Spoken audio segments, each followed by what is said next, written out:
จอดยังเลย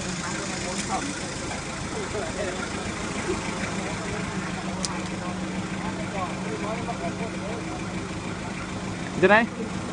ตอนนี้คนติดภายในได้แล้วบ่ผ่านมาห้องเลยมีบ่ โอเคโอเค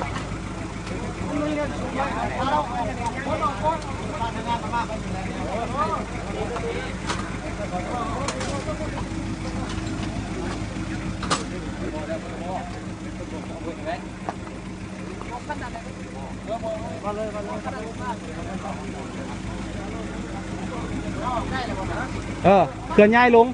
ใช้เตียงไว้แล้วเอาปลังก้าไปเอาผู้นั้นลงมาลองพี่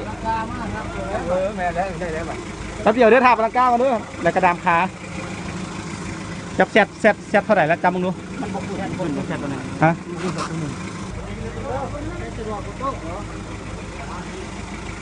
ปลังก้าเลยป่ะปลังก้าก่อนปลังก้า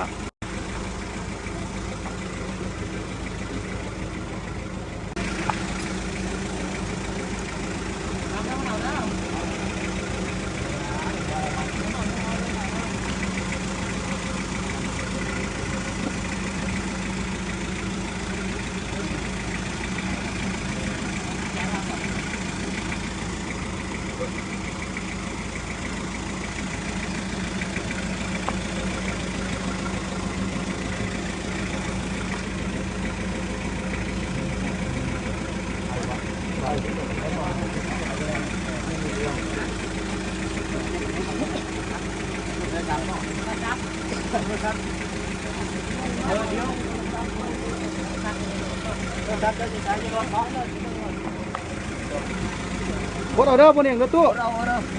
มึงยังอยู่ใส่กับบ้านไหนบ้านใช้ยาชุบบ่ได้เมืองไหนน่ะฮะ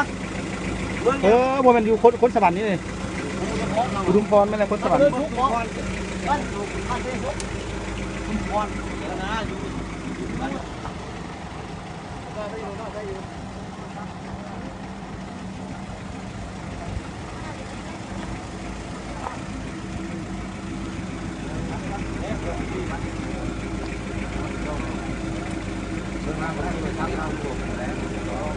อย่าพาลงวะอย่าพาลง